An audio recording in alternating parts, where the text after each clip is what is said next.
Human development. Four pillars of human Good development. morning, dear students.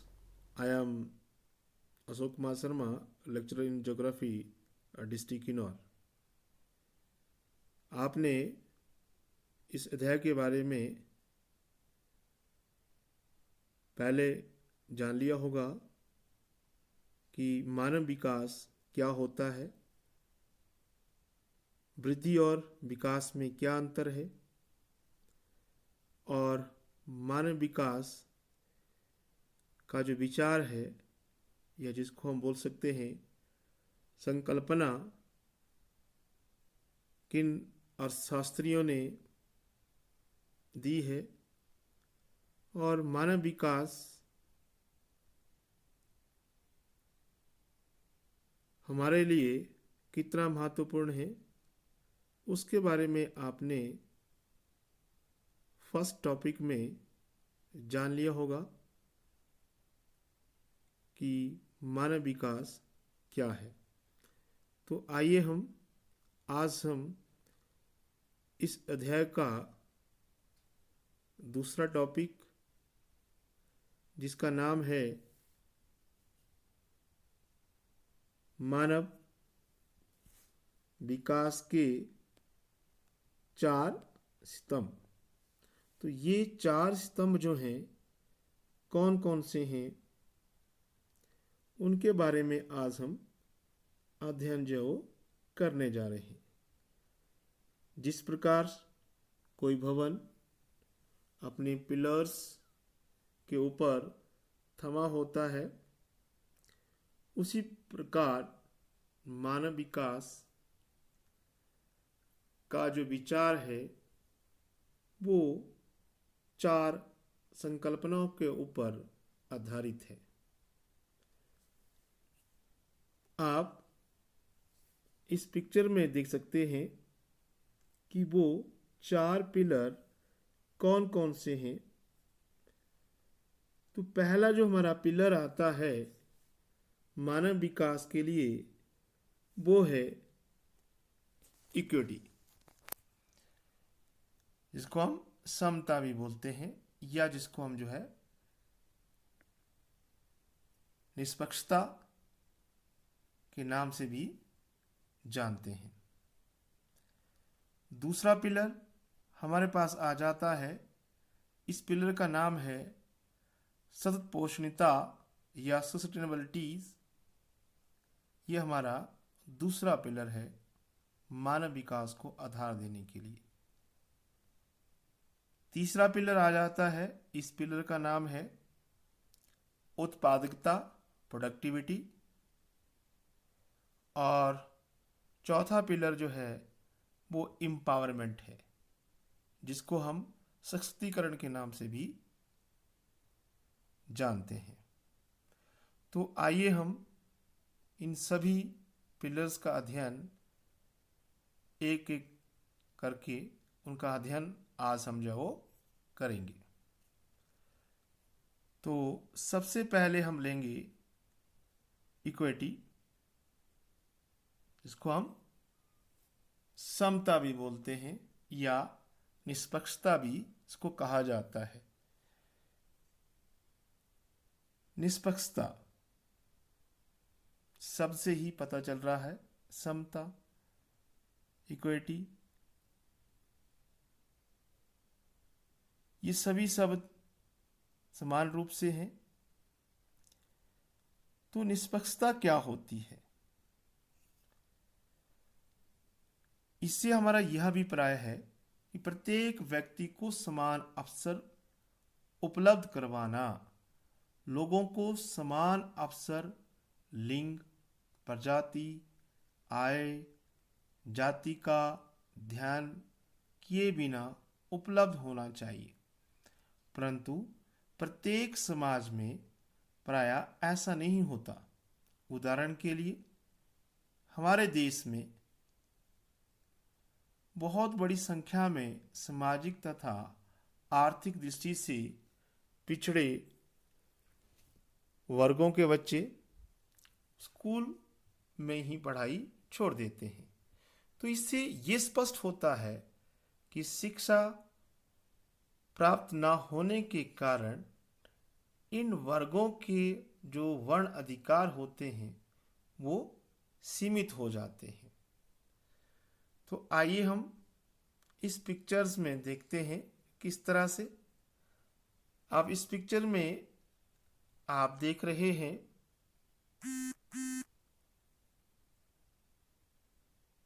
इस pictures में आप देख रहे हैं कि इक्वालिटी, इक्विटी एंड रियलिटी। तो पहले पिक्चर में आप क्या देख रहे हैं? जो पहला जो हमारा ये जो पिक्चर है, इस पिक्चर में आप देखें कि यहाँ पे 3 व्यक्ति खड़े हैं। एक व्यक्ति मैच का आनंद ले रहा है अच्छी तरह से, दूसरा व्यक्ति थोड़ा सा नीचे है और तीसरा व्यक्ति बहुत ही नीचे है जो मैच नहीं देख पा रहा है, अर्थात दीवार के उस पार वो मैच को नहीं देख पा रहा है। तो यहाँ पे जो है जो समानता है वो संपूर्ण रूप से जो है वो नहीं हुई। यही हमारे समाज के अंदर भी होता है। अब इसमें जो है इक्विटी का मतलब होता है न्याय संगत। अब इसमें आप देखें कि जो व्यक्ति पहले बेंच के ऊपर खड़ा था, अब और जो 2 व्यक्ति उसके साथ खड़े थे वो बराबर से जो है उस मैच का जो आनंद ले रहे हैं। तो ये एक बात क्या हो गई, ये न्याय संगत की बात हो गई, ये न्याय संगत है यहाँ पे। अब रियलिटी में क्या है? जो हमारी रियलिटी है उसमें यदि सभी व्यक्ति, समाज के सभी व्यक्ति ये ठान लें कि हमें अपने समाज को ऊपर उठाना है, समाज को आगे ले जाना है, तो हमें किसी तरह का भी भेदभाव नहीं करना चाहिए। अर्थात हम इसको इस तरह से भी बोल सकते हैं कि यदि कोई व्यक्ति समाज में बहुत ही पिछड़ा हुआ है, उस व्यक्ति को भी हम अपने सहयोग के माध्यम के द्वारा उसको हम आगे ले जा सकते हैं। तो इन तीनों पिक्चर्स में आपने देखा कि निष्पक्षता क्या होती है। इसके बाद हम यहाँ पे फिर इस पिक्चर में आप देखेंगे कि चाहे वो कोई भी लिंग हो, चाहे वो कोई भी लिंग हो, चाहे वो मेल हो या फिर फीमेल हो, सभी को समान अवसर जो है वो मिलने चाहिए। इसके बाद दूसरा पिलर आ जाता है हमारे पास, जिसको हम सत्पोषणीयता के नाम से जानते हैं। इंग्लिश में हम बोल सकते हैं सस्टेनेबिलिटी। तो ये क्या है? सत्पोषणीयता है क्या है? सत्पोषणीयता का अर्थ है अवसरों की उपलब्धता में निरंतरता बनाए रखना। इसके लिए आवश्यक है कि प्रत्येक पीढ़ी को समान अवसर मिले।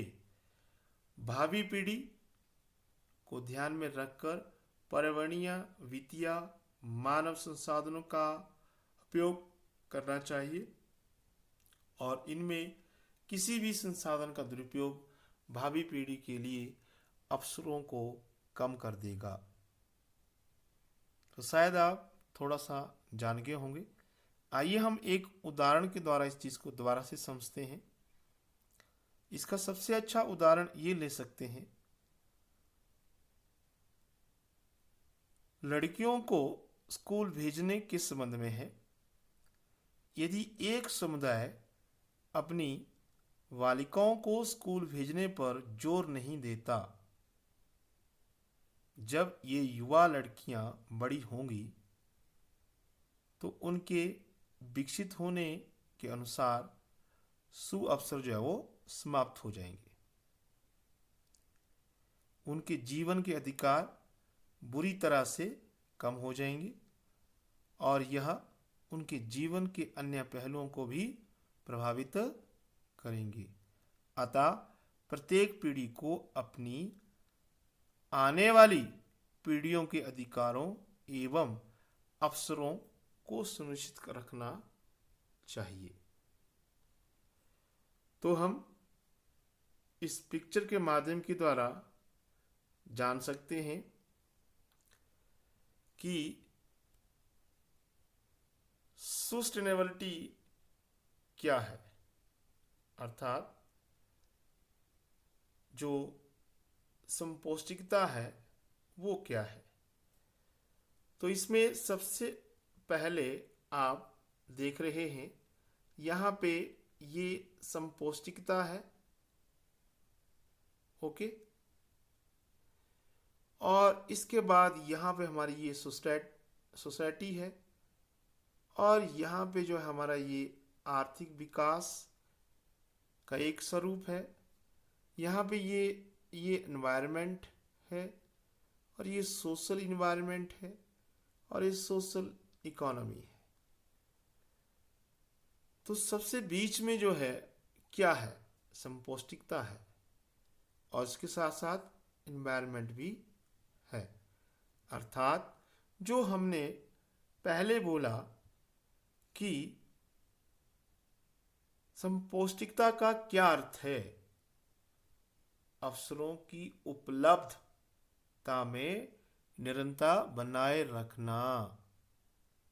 तो ये डायग्राम इसी बात को जो है वो बता रही है।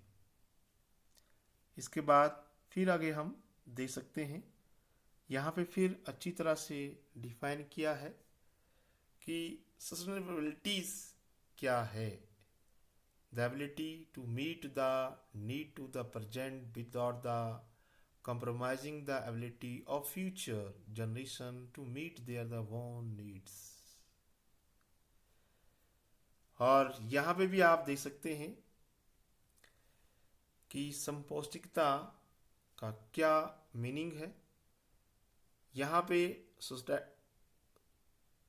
सोसाइटी जो की नीड्स है और यहाँ पे फॉरेस्ट जो है, इस सभी में क्या होना चाहिए, एक संतुलन होना चाहिए, ओके। तो इसके बाद हम यहाँ पे फिर इस डायग्राम में देख सकते हैं जिसमें कि इन्वायरमेंट है, सोसाइटी है, इकोनॉमी है और इकोलॉजी है और ये हमारा इन्वायरमेंट है। ये सभी जो हैं इनके बीच में एक बैलेंस होना बहुत ही ज़रूरी है। इसके बाद हमारे पास अगला पिलर आ जाता है जिसका नाम है प्रोडक्टिविटी। आप इस डायग्राम को देखिए, ये प्रोडक्टिविटी का क्या मीनिंग हो सकता है। प्रोडक्टिविटी, यहाँ पे प्रोडक्टिविटी अर्थात उत्पादकता का जो अर्थ है वो है मानव श्रम की उत्पादकता के संदर्भ में किया जाता है। लोगों को समर्थ और सक्षम बनाकर मानव श्रम की उत्पादकता को निरंतर बेहतर बनाना चाहिए। लोगों के ज्ञान को बढ़ाने के प्रयास और उन्हें बेहतर मेडिकल फैसिलिटीज़ उपलब्ध कराने से उनकी कार्यक्षमता बेहतर होगी। कहा भी जाता है कोई भी देश हो, वहाँ के रहने वाले जो लोग होते हैं वो उस देश की जो है एक्चुअल संपत्ति होती है। इसीलिए उनके ज्ञान में वृद्धि के विकास तथा उत्तम स्वास्थ्य संबंधी सुविधाएं देने से उनके कार्यों की जो क्षमता है वो जो है वो बढ़ जाती है। आप देख सकते हैं इस पिक्चर्स में, यदि हम किसी व्यक्ति को सभी प्रकार की जो है सुविधा देते हैं या किसी भी समाज को हर एक सुविधा हम जो है वो देते हैं, तो वहाँ की आने वाली जो जनरेशन है उसकी जो उत्पादकता क्षमता है वो बहुत अधिक जो है वो बढ़ जाती है। यदि हम ऐसा नहीं करते तो वहाँ के रहने वालों जो व्यक्ति हैं उनकी क्षमता जो है वो कम हो जाती है। और इसके बाद हम आगे देखते हैं यहाँ पे भी कि यदि हम प्रोडक्टिविटी को बढ़ाते हैं तो समय के हिसाब से जो हमारा देश है वो जो है आगे बढ़ना शुरू हो जाता है। इस पिक्चर में यही दिखाया गया है। और improve productivity then come the positive result for our countries and for our generation। Okay, और यहाँ भी आप इस पिक्चर में देख सकते हैं कि यदि हम अपने देश के लोगों की उत्पादकता को बढ़ाते हैं तो उनकी योग्यता का निर्माण होता है, और ऐसी उत्पादकता लोगों में योग्यता का निर्माण जो है वो लगातार जो है वो करती जाती है, और जिससे कोई भी देश हो आगे जो है वो बढ़ता है। इसके बाद अंत में हमारे पास आ जाता है एम्पावरमेंट। एम्पावरमेंट सशक्तिकरण का मतलब है, या सामर्थ्य भी बोलते हैं इसको, वर्ण अधिकारों को प्राप्त करने की शक्ति। ऐसी शक्ति स्वतंत्रता तथा योग्यता बढ़ाने से उत्पन्न होती है। लोगों को समर्थ बनाने के लिए अच्छे शासन और लोगों के जो अभिमुख नीतियों की जो आवश्यकता होती है, सामाजिक तथा आर्थिक दृष्टि से पिछड़े वर्गों को समर्था बढ़ाना एक विशिष्ट महत्व जो है वो बन जाता है। हम बोल सकते हैं कि जिससे वे अपने विकल्प चुनने के लिए जो है वो स्वतंत्र रहे। अब ये स्वतंत्रता कैसे आ सकती है? जब हम अपने समाज के अंदर सभी व्यक्तियों को एक जैसा अधिकार देते हैं और उनको कोई भी जो विकल्प चुनने का जो अधिकार होता है उसके लिए स्वतंत्रता जो है वो देते हैं। तो आप देखिए इसमें इक्वल राइट्स, चाहे वो किसी भी लिंग का हो, किसी भी जाति का हो, किसी भी धर्म का हो, सभी व्यक्तियों को जो हो समान अवसर जो है वो मिलने चाहिए। जैसे कि हमारे समाज में महिलाओं को इतने अधिकार प्राप्त नहीं है, परंतु जैसे जैसे हमारा देश आगे बढ़ रहा है तो उसमें वुमेन एम्पावरमेंट जो आ रही है, जिसको हम महिला सशक्तिकरण के नाम से भी जानते हैं, और जिससे हमारा समाज आगे बढ़ता है। कहते भी हैं यदि एक घर के अंदर एक महिला पढ़ी लिखी है तो पूरा परिवार जो हो शिक्षित जो हो जाता है। कई बार आप देखते होंगे कि हम जो है हर साल 8 मार्च को जो है इंटरनेशनल वुमेन डे सेलिब्रेट जो है वो करते हैं। तो इसका ये इम्पोर्टेंस है कि महिलाओं की भागीदारी किसी भी देश, किसी समाज के लिए कितनी महत्वपूर्ण है। उनको भी समान अधिकार जो है वो मिलने चाहिए जो एक मेल कैटेगरी के जो है वो मिल रहे हैं। और इससे हमारा देश और आगे बढ़ेगा। कोई भी देश हो, उस देश को आगे ले जाने के लिए सभी वर्ग का सहयोग होता है, चाहे वो किसी भी लिंग का हो, जाति का हो या फिर किसी भी धर्म का हो। तो मानव विकास की जो 4 पिलर्स हैं उसमें यही बात बोली गई है कि यदि किसी देश को आगे ले जाना है तो उसमें इन 4 बातों का ध्यान हमारे को रखना पड़ेगा। तो इस पिक्चर में आप दोबारा देख सकते हैं women empowerment. It's means increase the strength of the woman socially, economically, emotionally. Okay और यहाँ पे भी आप इस पिक्चर में देख सकते हैं। इन पिक्चर्स के माध्यम के द्वारा आपको ये दिखाने की कोशिश की गई है कि हर एक वर्ग को हमने समान अधिकार देने हैं, कोई वर्ग पीछे ना रह जाए। ये हर देश की जो है वो फर्स्ट प्रायोरिटी जो है वो होनी चाहिए। फिर भी एनीवे हम इस तरह से भी बोल सकते हैं कि decentralisation and participation empower people, especially the women and the poor. It's break the diversion the trap.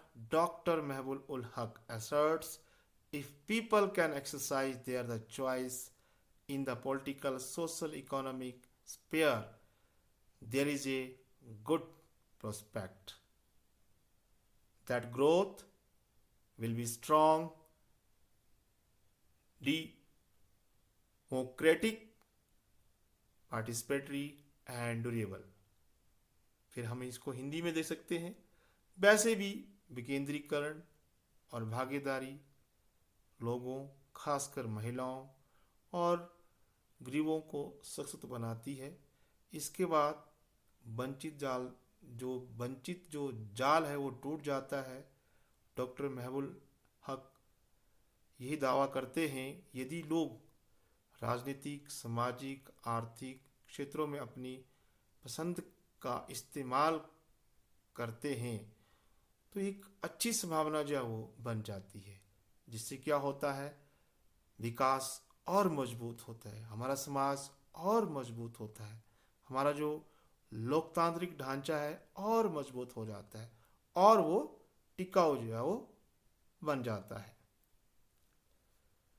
तो एक बार फिर से हम बोल सकते हैं कि मानव विकास के लिए ये जो 4 पिलर्स हैं जो मैंने आपको अभी बताए, सबसे पहला जो पिलर्स है, ये पिलर है आपका समता का, निष्पक्षता का, दूसरा संपौष्टिकता का, तीसरा प्रोडक्टिविटी का और फोर्थ जो है ये है हमारा एम्पावरमेंट। तो आई होप आज के टॉपिक को आपने अच्छी तरह से जान लिया होगा और समझ गए होंगे और इसको आपने अच्छी तरह से जाना होगा और इस तरह से ये आज का हमारा जो टॉपिक था वो ख़त्म हुआ। Thank you.